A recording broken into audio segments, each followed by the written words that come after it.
I discuss the second part of molecular reaction dynamics, and I will focus on the probing of the transition state. And you all know the proper definition of transition state, and it is really very difficult to probe the transition state, because transition state is not an entity, but sometimes it is a combination of many states. So basically I will discuss three methods. One is infrared chemoluminescence method. Second is the molecular cross beam method, and third is the direct probing of the transition state. And as you know that there are many books available on this subject, but I have followed these two literature. One is, you all know that, a very good compilation of the research papers edited by Professor Satyanamurthy, Reaction Dynamics Recent Advances. Another is, it is one of the very famous journal of Indian Academy of Sciences, and they have published a special issue on theoretical chemistry and chemical dynamics. Now, let me start with this thing. Today I will not discuss the femtochemistry, because that is also an important part of the transition state, but that is called the transition state spectroscopy, and that was developed by the M.Sc. But I will discuss the molecular beam studies and infrared chemoluminescence studies.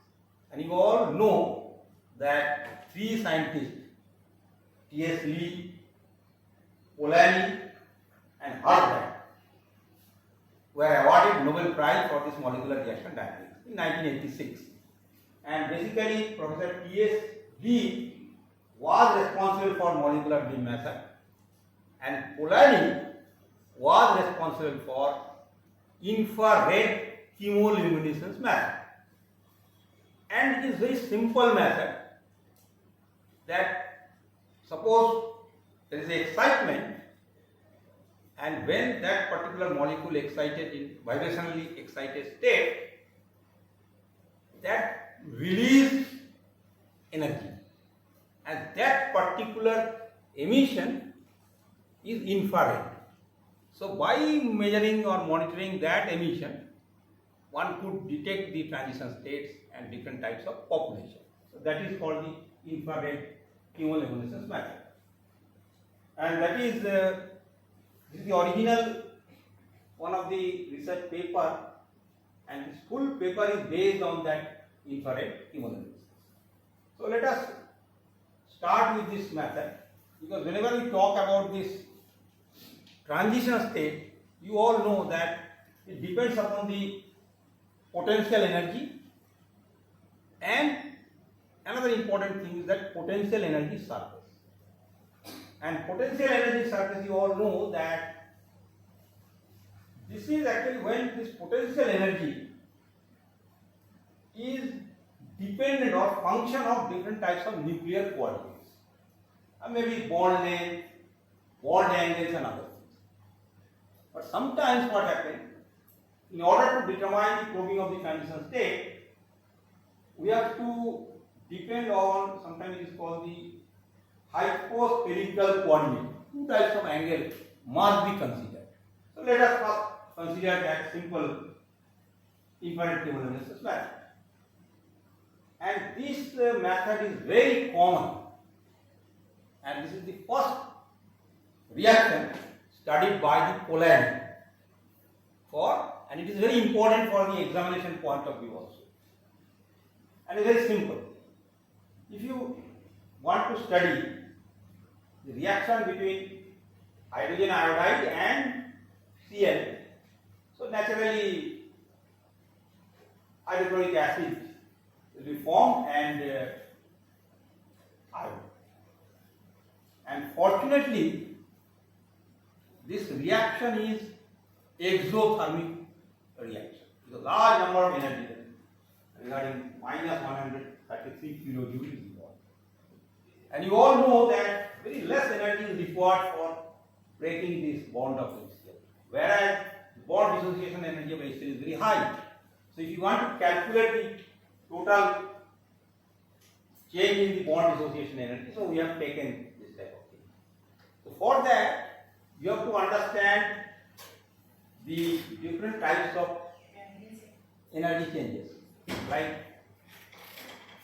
Or different modes of the energy. Sometimes it is called the modes of the energy disposal.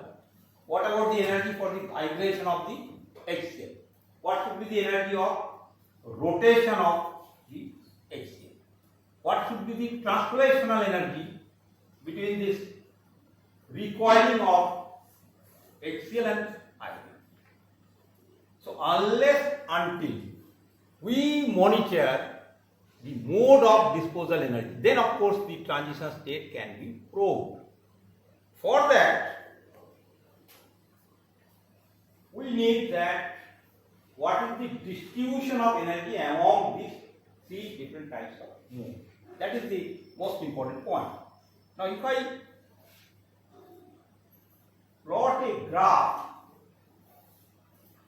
between the internuclear distance and the energy, you will get this total amount of that excess energy. And it was observed that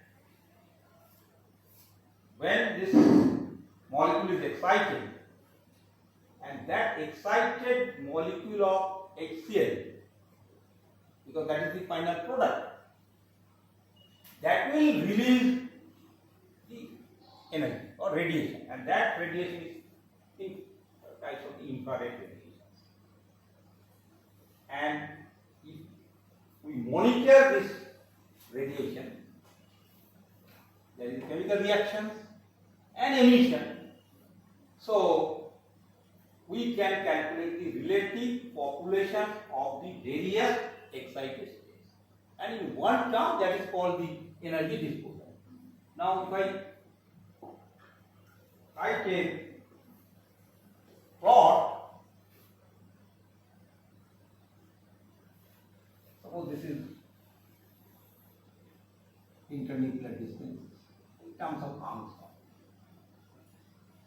and our reaction is HI.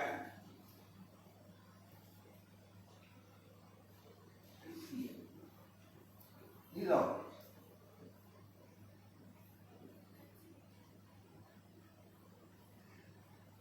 so you can understand different types of vibrational and rotational energy. For HI,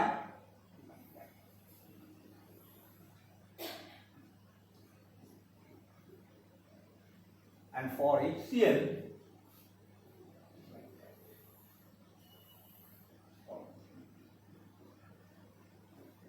the difference between these two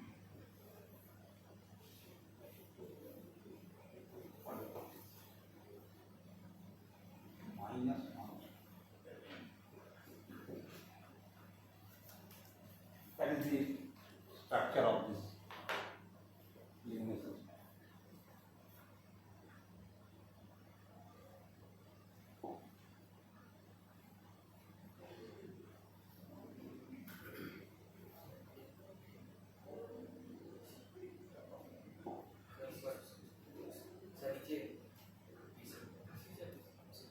More.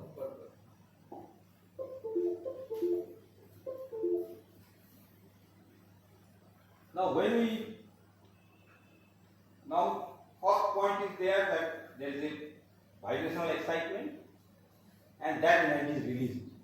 But the problem is that we want to know the actual populations, different vibrational levels. And here I am giving two examples. One example is HI and Cl reaction, and second example is H2H and F2 reaction, this AH reactions.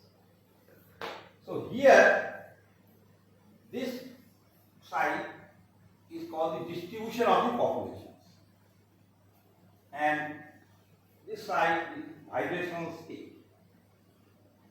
It is confirmed that vibrationally excited HCl is released the energy.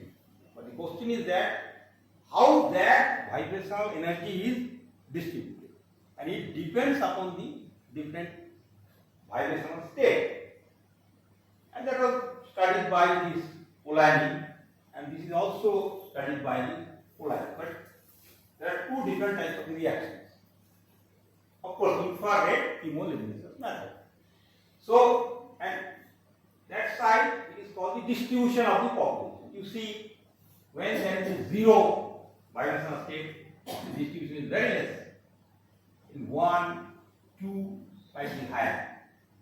3, that in that particular vibrational state, the distribution of population is very high. So that means this is the most populated state. Similarly, in the second case, when I write this reaction, of course, this is also an exothermic reaction, but if I write HF plus F, that is you all know that is the endothermic of it. But again, in this side also same thing, different types of energy levels 0, 1, 2, 3, 4, 5, 6. Here we have seen that vibrational state when 6, the maximum point. So in a nutshell, infrared chemoluminescence method is very simple, and here I have given two examples, and both the reactions are exothermic, exogenic type of the reactions, and it is confirmed that the vibrationally excited molecule release their energy. And by monitoring that infrared radiation, we can predict the transition state or the probing of the transition. So this is the simplest method. Now I am coming to another method that is called the cross beam molecular method. That is also very simple. That means if suppose there are two beams right angle to each other and that crossed, and after the reaction we are able to monitor that changes with the help of any spectrophotometer. Basically they use mass spectrophotometer. So they can also probe the transition states. And again I am giving another example. You must write at least 5 examples of infrared chemoluminescence method, 4 or 5 examples of cross molecular beam. All these reactions are very fast reaction, and it is very one of the most important reactions of environmental chemistry, because you all know that in stratospheric layer there must be some nitrous oxide or reaction of ozone, dissociation of the ozone, like that. So I have taken this example from a research paper, and that reaction is called the reaction of oxygen atom, of course in single state, with this nitrous oxide. And there are 2 types of the product, and in both the cases you have seen that these are all the exothermic type of the reactions. So again you have to monitor each and every state: rotational energy, translational energy, vibrational energy, recoiling energy, and other things. But here we are not using the infrared chemoluminescence method. Here we are using the molecular beam method. Okay. So this is the schematic diagram of this molecular beam method. As you know that you can prepare a picture also, very simple type of things. In one beam, that side, another beam, and of course in high vacuum place this beam with the help of some nozzle, and steamer is also there so that we can monitor everything. And then there is a movable detector. I am showing the diagram. And that movable detector detects that. So by that method we can calculate this.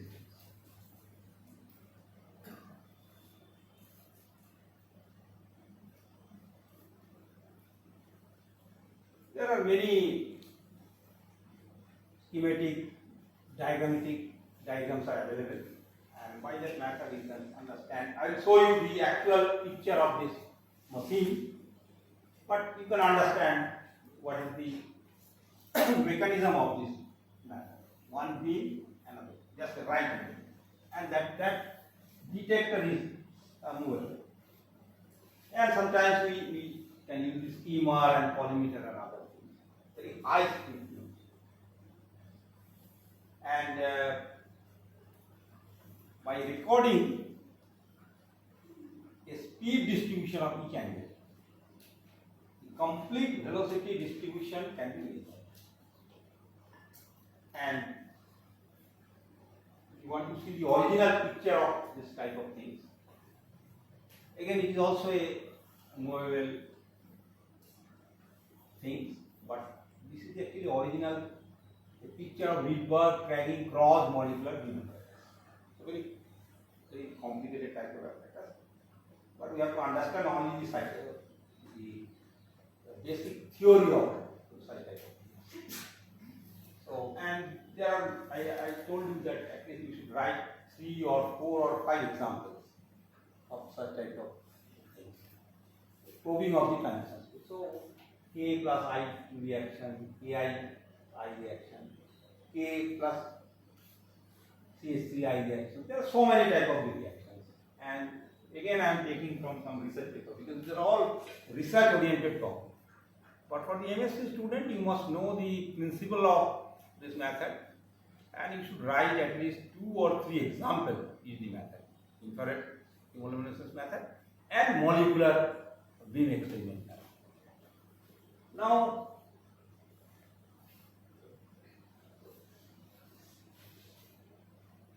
what is the advantages of these methods, particularly molecular beam method?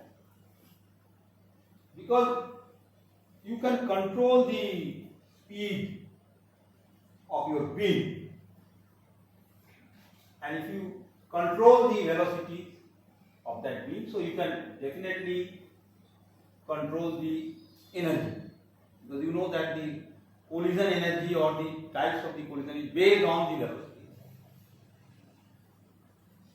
Second thing is very important because we have to calculate the energy distribution among the products.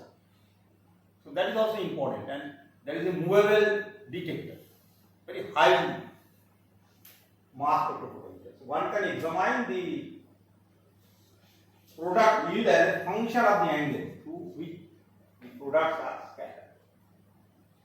And also we can probe the velocity of the products as well as the fraction of the product.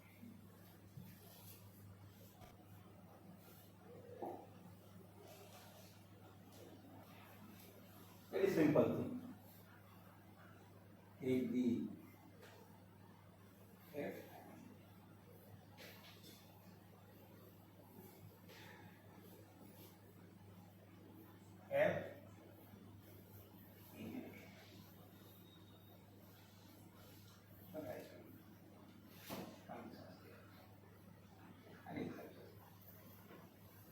then again it will come to the and in is done. It's sodium.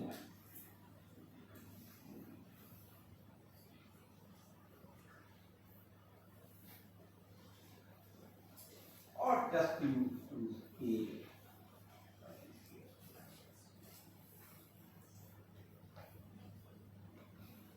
A. And formation of same thing A. So you can pass to the transition state.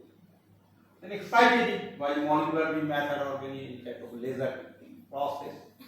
So again, it can be right here, converted into a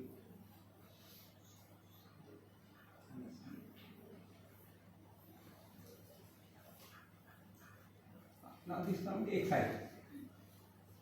Again, ACl and A. Okay. You know that in this will be podium B line. Sometimes called B.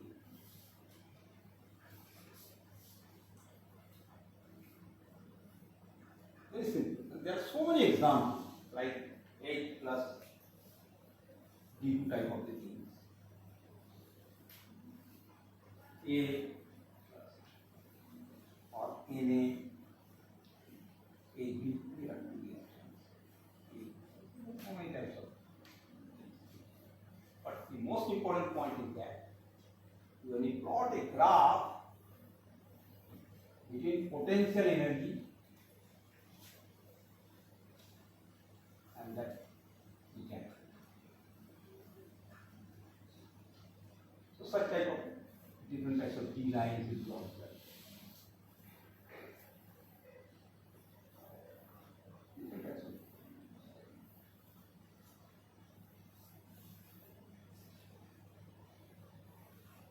That by monitoring the different D lines with respect to potential energy and that angle. Of course, because sometimes simple one angle will not be required. That time we will be hyperspherical coordinate. Maybe other types of parameters is also there. So by monitoring this thing, the transition state can be probed. And that was developed in 1986. But nowadays, because after the discovery of a separate type of spectroscopy, which is called the transition state spectroscopy and femtosecond spectroscopy, developed by M.Sc. 1999. Then, of course, the transition state can be probed. And that is also, we have included that femtosecond. Most of the students were absent that time when I discussed with that femtosecond spectroscopy. Because it is, again, it is research oriented topic. But for the normal M.Sc student, you must prepare these two methods, infrared chemoluminescence method and cross molecular beam method with some specific example. That will be sufficient for one part of this molecular reaction dynamics. But the femtosecond spectroscopy and transition state spectroscopy is another topic. That is actually sometimes called sometimes probe and laser method. So in place of molecular beam, we use very high energy laser.